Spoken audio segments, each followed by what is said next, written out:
جو لوگ شہید ہوئے وہ حسینی راہ پر گامزن ہوئے، اور جو لوگ حیات ہیں انہیں زینبی کام انجام دینا ہے۔ شہید مطہری۔ آئیے شہزادی زینب کی حیات کا جائزہ لیتے ہیں۔ شہزادی زینب سلام اللہ علیہا۔ فاطمہ کا گھر پنجتن کے نور سے معمور تھا۔ رسول موجود، علی موجود، فاطمہ موجود، حسن موجود، حسین موجود کہ 5 شعبان یا جمادی الاول سن 5 ہجری کی مبارک تاریخ میں خانہ پنجتن پاک میں ایک اور نور آیا۔ گلزار فاطمہ میں کلی تیسری کھل بنت نبی کو زینب صبر آسمان ملی۔ ختمی مرتبت نے بیٹی کو بیٹی کے آنے کی مبارکباد دی۔ علی خوش تھے کہ حسنین کی بہن آئی، فاطمہ خوش تھی کہ زینت چمن آئی، حسن خوش تھے کہ قوت بازوئے حسن آئی، حسین خوش تھے کہ میری شریک لہن آئی۔ زینب نے 5 معصوموں کی آغوش تربیت میں پرورش پائی۔ جس طرف نظر کی عصمت نظر آئی۔ نانا محمد خدا کا رسول، بابا امام زوج بطول، ماں معصومہ بنت رسول، 2 بھائی دونوں امام عصمت کے پھول۔ آپ کی ولادت کی خبر جب آپ کے جد امجد حضرت رسول خدا کو ہوئی تو حضرت بیت الشرف جناب سیدہ میں تشریف لائے۔ نو مولود کو طلب فرمایا، سینہ اقدس سے لگایا اور اس کے رخسار پر اپنا رخسار رکھ کر بے پناہ گریہ فرمایا۔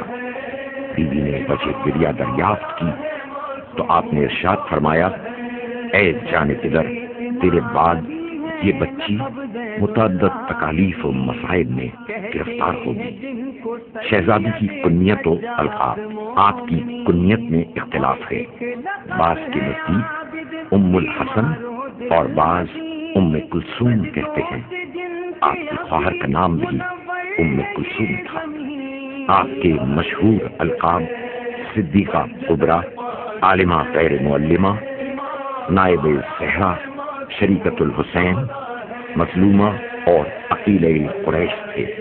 غیر معمولی ذہانت و فراست کے باعث دانش مند ملت اسلامی جناب عبداللہ بن عباس آپ کو عقیلہ بنی ہاشم کے لقب سے یاد کرتے تھے، اور پھر یہ لقب ایسا سجا کہ آپ کی شناخت بن گیا۔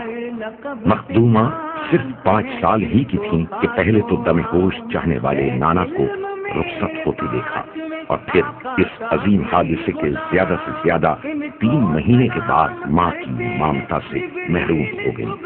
حضرت رسول خدا نے بچی کا نام بحکم خدا تعالی زینب رکھا۔ یہ لفظ زین اور اب کا مرکب ہے، جس کے معنی ہیں باپ کی زینت، اور در حقیقت آپ اپنے پدر بزرگوار حضرت علی ابن ابی طالب علیہ السلام کی زینت تھیں، عبادت الہی میں بھی اور کارہائے دینی میں بھی۔ آپ کا لقب عالمہ غیر معلمہ حضرت زین العابدین امام علی ابن الحسین کا عطا کردہ ہے۔ اس لقب سے حضرت نے آپ کو کوفے کے بازار میں اس وقت مخاطب فرمایا تھا جب بی بی پرجوش انداز میں اہل کوفہ سے خطاب فرما رہی تھی۔ آپ کا وہ خطبہ عزا جو دربار شام میں تمام ممالک کے سفیروں کی موجودگی میں پڑھا گیا، جس میں آپ نے سلطنت بنی امیہ کی بنیادوں کو کھوکھلا کر کے رکھ دیا، ان کے وقار کو خاک میں ملا دیا۔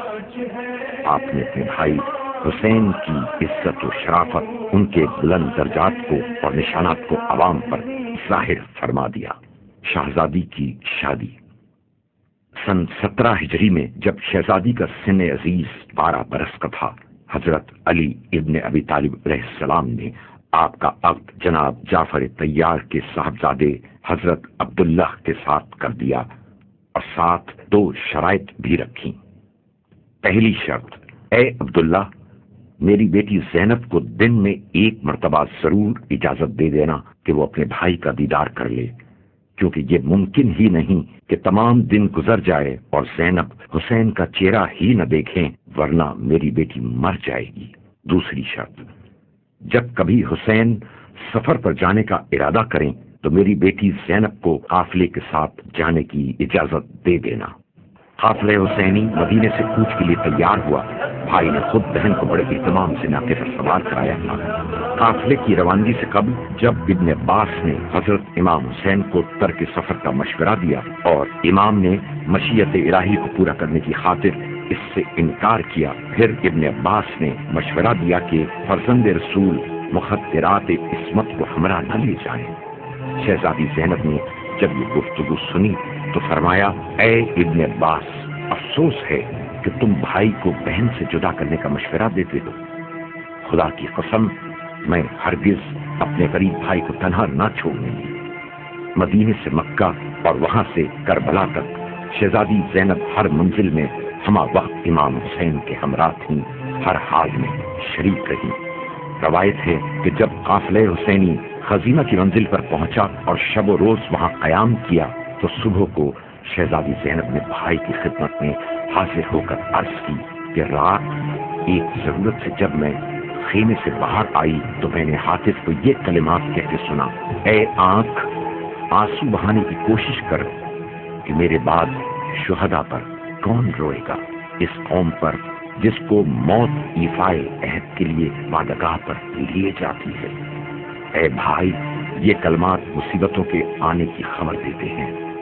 امام نے ارشاد فرمایا، اے بہن، جو قضائے قدرت میں ہے وہ ظہور میں آئے گا۔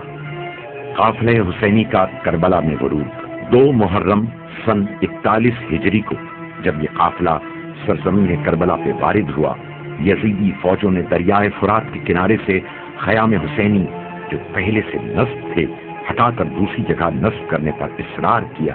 امام نے سب سے کام لیا اور وہاں سے کچھ فاصلے پر خیام نصب کرنے کا حکم دیا۔ خیمے نصب کیے گئے۔ ابھی آپ خیموں میں داخل نہ ہوئے تھے کہ آپ کی زبان مبارک سے چند اشعار جاری ہوئے جن کا مطلب یہ تھا کہ زمانے کا انداز صبح و شام یہی ہے کہ کوئی نہ کوئی لقمہ اجل ہوتا ہے اور ہر ذی روح کو اس راستے پر جانا ہے۔ ان اشعار سے شہزادی زینب نے محسوس کیا کہ بھائی خود ہی اپنی سنانی موت کی خبر سنا رہے ہیں۔ وہ بےتابانہ بھائی کے پاس آئیں اور کہا، کاش میں اس سے قبل دنیا سے گزر جاتی۔ آج یہ محسوس ہو رہا ہے کہ میری ماں کا سایہ میرے سر سے اٹھ گیا۔ میرے اور میرے بھائی حسن آج مجھ سے چھوٹ رہے ہیں۔ اے بھیا، آپ ہی تو ان سب کے جانشین ہیں۔ امام حسین نے بہن کو صبر کی تلقین فرمائی۔ شہزادی نے فرمایا، کیوں بھائی، کیا آپ مرنے کے لیے بالکل تیار ہیں؟ حضرت نے فرمایا، اس کے سوا چارہ ہی کیا ہے؟ یہ سن کر شہزادی کی بے چینی میں مزید اضافہ ہو گیا اور کہا، ہائے غضب، اس کا مطلب یہ ہے کہ آپ کو زبردستی ہم سے چھین لیا جائے گا۔ یہ کہہ کر شہزادی نے منہ پر تماچے مارے، گریبان چاک کیا اور غش کھا کر گر پڑی۔ امام کسی طرح بہن کو ہوش میں لائے اور بصیرت افروز الفاظ میں بہن کو صبر کی ہدایت فرمائی اور قسم دی کہ میرے بعد گریباں چاک نہ کرنا، منہ نہ نوچنا، واہ ویلا کہہ کر نوحہ نہ کرنا۔ 9 محرم کو جب یزیدی فوج نے خیام حسینی کا رخ کیا تو شہزادی نے امام حسین کی توجہ اس طرف مبذول کرائی اور امام نے حضرت عباس اور چند دیگر اصحاب کو افواج یزیدی کی طرف روانہ کیا تاکہ گفت و شنید کے بعد ایک شب کی مہلت حاصل کی جائے۔ چنانچہ شب عاشور تمام رات عبادت الہی میں گزاری۔ عبادت سے فراغت کے بعد شہزادی نے اپنے نونہالوں اون محمد کو قربانی کے لیے تیار کیا کہ کل نہایت اہم دن ہے اور دیکھو میرے بچوں، کل ماموں پر جان نثار کرنی ہے۔ تم حیدر کرار کے نواسے اور جعفر طیار کے پوتے ہو۔ ایسی جنگ کرنا کہ میں اپنی ماں فاطمہ الزہرا کے سامنے سرخ رو ہو جاؤں۔ الغرض روز عاشورہ نمودار ہوئی۔ شہزادی نے حضرت عباس کو بلوایا اور کہا، عباس بھیا، حسین سے کہہ دینا کہ آج کی اذان علی اکبر دے، میں ان کی آواز سننا چاہتی ہوں۔ اللہ